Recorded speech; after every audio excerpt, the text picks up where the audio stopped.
আসসালামু আলাইকুম। ইতিপূর্বে একটা ক্লাস নিয়েছিলাম যে গল্পে গল্পে পার্টস অফ স্পিচ, তাই তো? আচ্ছা, এবার একটু পার্টস অফ স্পিচের ভেতরগত, যেমন noun, pronoun, adjective, verb, adverb, এটা একটু সিকোয়েন্স ওয়াইজ আসি। আচ্ছা, ফার্স্টে আজকে একটু নাউনটা দেখাই। ওকে, ফাইন। নাউন, নাউন কাকে বলে? যে ওয়ার্ড দ্বারা সাধারণত কোনো ব্যক্তি বা বস্তুর নামকে বোঝায় তখন তাকে নাউন বলে। নাউন কয় প্রকার? নাউন সাধারণত দুই প্রকার, তবে কিছু কিছু বইতে বলা হয় 5 প্রকার। ওকে, ফাইন, সমস্যা নেই, কিন্তু আমরা সাধারণত এভাবে পড়ে থাকি। নাউন দুই প্রকার, একটা কনক্রিট নাউন আর একটা অ্যাবস্ট্রাক্ট নাউন। কনক্রিট নাউন কাকে বলে? যেগুলোকে সাধারণত ধরা ছোঁয়া যায় এবং যেগুলো বাহ্যিক অবস্থান রয়েছে সেগুলোকে সাধারণত কনক্রিট নাউন বলা হয়। আর অ্যাবস্ট্রাক্ট নাউন হলো যেগুলো পঞ্চ ইন্দ্রিয় দ্বারা অনুভব করা যায়, ধরা ছোঁয়া যায় না, তাকে সাধারণত কী বলা হয়? Abstract noun. যেমন অ্যাবস্ট্রাক্ট নাউনের একটা সংজ্ঞা যদি দিই, মনে করো আমি খুব রাগী, আমি খুব রাগী, তাহলে এখন আমার রাগটাকে তুমি ধরে বেঁধে রেখে দাও, আমাকে ছেড়ে দাও, পারবা না। তাহলে সেই ক্ষেত্রে অ্যাবস্ট্রাক্ট নাউন হলো যেগুলোকে পঞ্চ ইন্দ্রিয় দ্বারা অনুভব করা যায়। তুমি আমাকে দেখলে মনে হবে যে আমি অনেক রাগী, কিন্তু তুমি আমাকে দেখলে মনে হবে আবার আমি অনেক হ্যাপি বা অনেক সুখী, কিন্তু তুমি আমাকে সুখটাকে ধরে নিয়ে আমাকে ছেড়ে দিতে পারবা না। যদি কেউ মানে অসুখী থাকে বা মনের ভিতরে অনেক কষ্ট থাকে, তুমি চাইলে তার কষ্টটাকে রেখে দিয়ে তাকে ছেড়ে দিতে পারবে না। এটা ধরা ছোঁয়া যায় না, সেটাকে সাধারণত কী বলা হয়? Abstract noun. সেটাকে কী বলা হয়? অ্যাবস্ট্রাক্ট। ওকে, ফাইন। অ্যাবস্ট্রাক্ট নাউন সাধারণত কোনো প্রকার হয় না, যেগুলোকে সাধারণত ওই যে ধরা ছোঁয়া যায় না, পঞ্চ ইন্দ্রিয় দ্বারা অনুভব করা যায়, তখন তাকে অ্যাবস্ট্রাক্ট নাউন বলে। কিন্তু কনক্রিট নাউন আবার 4 প্রকার। কয় প্রকার? 4 প্রকার। আচ্ছা, আমরা কনক্রিট নাউন নিয়ে একটু আলোচনা করি। First of all, proper noun. Proper noun কাকে বলে? যেই ওয়ার্ড দ্বারা সাধারণত কোনো ব্যক্তি বা বস্তুর নাম নির্দিষ্ট করে বোঝানো হয় তখন তাকে প্রপার নাউন বলা হয়। যেমন রহিম, করিম, রহিম, করিম, এটসেট্রা এটসেট্রা, এগুলো সাধারণত প্রপার নাউন বলা হয়। এখন প্রপার নাউনের আবার কিছু বৈশিষ্ট্য আছে। সাধারণত প্রপার নাউনের প্রথম অক্ষরটা বা ফার্স্ট লেটারটা ক্যাপিটাল লেটার হয়। যেমন আমি কিন্তু রহিমের আর ক্যাপিটাল দিয়েছি, আর বড় অক্ষরে দিয়েছি। ওকে, ফাইন। দ্বিতীয় নাম্বারটা হলো যে সাধারণত প্রপার নাউনের ক্ষেত্রে আর্টিকেল সাধারণত বসে না, সেটা হোক দি বা হোক এ বা অ্যান। এখন আবার কিছু কিছু ক্ষেত্রে বসে, আর্টিকেল দিয়েও বসে, আবার কিছু কিছু ক্ষেত্রে আর্টিকেল এ অ্যানও বসে। যেমন যদি অ্যাজেক্টিভের পূর্বে মানে নাউনের পূর্বে একটা অ্যাজেক্টিভ হয়, নাউনের পূর্বে যদি কোনো অ্যাজেক্টিভ হয়, যদি বলা হয় ওমর, ও এ আর ওমর, ওমর পূর্বে যদি একটা অ্যাজেক্টিভ থাকে গ্রেট, ওমর, এটা হলো প্রপার নাউন। এর পূর্বে যদি অ্যাজেক্টিভ থাকে ওমর, গ্রেট ওমর, তাহলে তার পূর্বে আর্টিকেল দিয়ে হবে, তার পূর্বে আর্টিকেল দিয়ে হবে, the great Omar, the great Omar. আবার এভাবেও আছে এ বা অ্যানও হয় যদি কোনো তুমি প্রপার নাউনের সাথে তুলনা করতে চাও। যেমন মনে করো তোমার ভিতরে অনেক কবিতা লেখার অনেক গুণ রয়েছে। এখন যদি আমি বলি যে oh you are a Nazrul, I see, ও তুমি তো নজরুলের মতো কবিতা লেখো, আমি তো তোমাকে দেখেছি। মানে এখন এই ক্ষেত্রে you are Nazrul, you are Nazrul, তাই নজরুলের পূর্বে আর্টিকেল এ বা অ্যান বসাইতে পারো। তুমি অনেক ভালো গান গাইতে পারো, সেক্ষেত্রে হবে কি, oh you are an Arijit Singh, I see. সেক্ষেত্রে ও তুমি তো অরিজিৎ সিংয়ের মতো গান গাও। যখন তোমার সাথে তুলনা করা হবে, তখন তার পূর্বে আর্টিকেল দেবে। আবার যদি তুমি মনে করো যে এক জাতীয় যেই সকল বস্তু আছে, দ্য সান একটাই, দ্য মুন একটাই, কিন্তু এক জাতীয় যখন যেগুলো আছে, যেগুলোতে যখন তুমি প্রপার নাউন হিসেবে লিখবা তখন তার পূর্বে আর্টিকেল দি বসে, ওকে, ফাইন। এবার আসি কমন নাউনের ক্ষেত্রে। কমন নাউন এক জাতীয় যে ব্যক্তি বা বস্তু রয়েছে সেগুলোকে সাধারণত কমন নাউন বলা হয়। যেমন আমি যদি বলি সিটি, গার্ল, কান্ট্রি,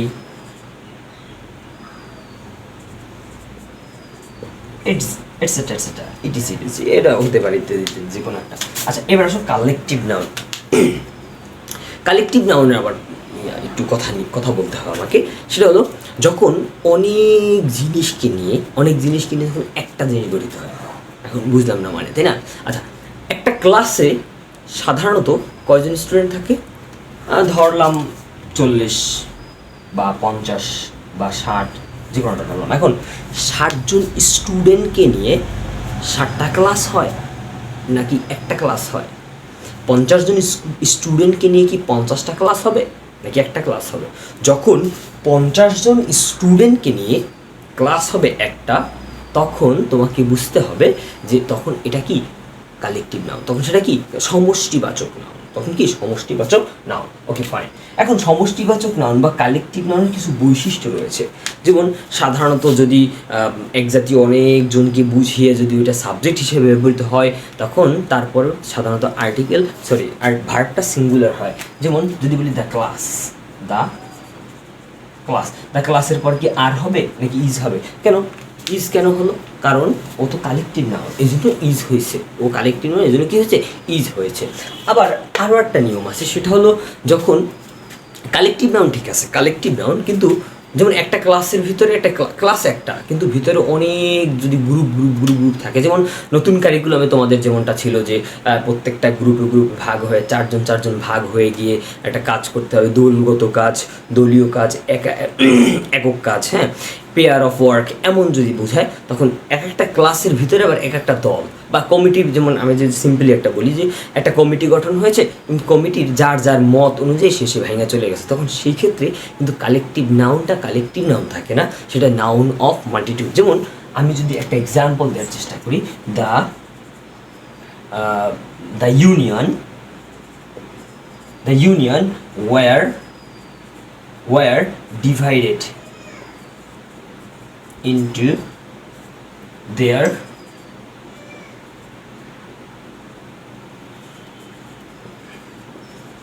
opinion। কমিটিটা তাদের নিজস্ব অপিনিয়ন, মন্তব্যের উপর ডিপেন্ড করে ভাগ হয়ে গেছে, নিজস্ব মন্তব্যের উপর ডিপেন্ড করে কী হয়ে গেছে?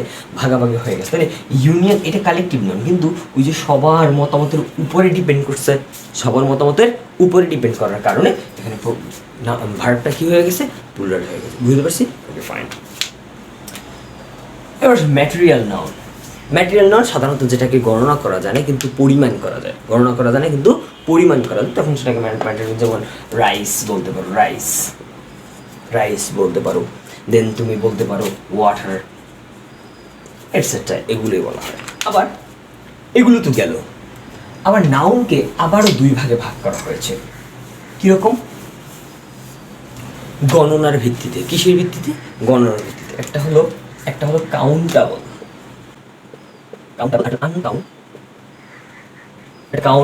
আর এটা কি আনকাউন্টেবল। আনকাউন্টেবলকে যেটা গণনা করা যায় সেটা হলো কাউন্টেবল, যেটা গণনা করা যায় না সেটা কি আনকাউন্টেবল। তবে যেই নাউনকে সাধারণত গণনা করা যায় সেটা কাউন্টেবল, আর যে নাউনকে গণনা করা যায় না সেটা কি uncountable. Clear? Okay fine. Countable আর আনকাউন্টেবল আবার কিছু নিয়ম রয়েছে বা কিছু রুলস এরা ফলো করে সাধারণত। যেমনটা বলা হয় যে কাউন্টেবল এর পূর্বে তুমি আর্টিকেল এ এন এগুলো বসাইতে পারবা, এ এন দিয়ে বসাইতে পারবা, কিন্তু আনকাউন্টেবল পূর্বে আর্টিকেল বসে না।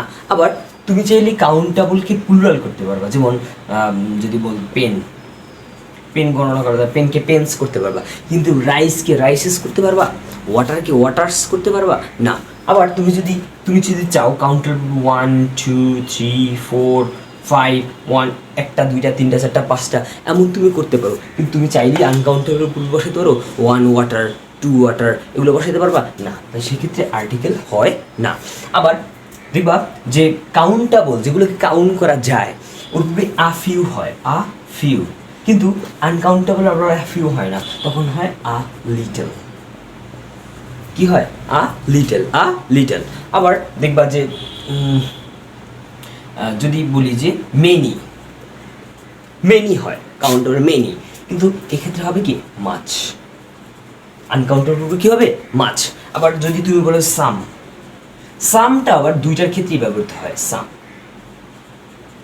সামটা তুমি চাইলে কাউন্টেবলের পূর্বে বসাইতে পারো, আনকাউন্টেবলের পূর্বে বসাইতে পারো। তবে আবার আরও একটা আছে, সেটা হলো আ লট অফ। লট অফ দুই জায়গায় আবার ব্যবহৃত হয়, কাউন্টেবল ও আনকাউন্টেবল। ওকে, আজকের জন্য এই পর্যন্তই থাকবে। আগামী দিন আবার প্রোনাউন বা অন্য কোনো ক্লাস নিয়ে হাজির হবো তোমাদের সামনে। ততক্ষণ পর্যন্ত ভালোই থাকো, সুস্থ থাকো। আল্লাহ হাফিজ। আসসালামু আলাইকুম রহমতুল্লাহ।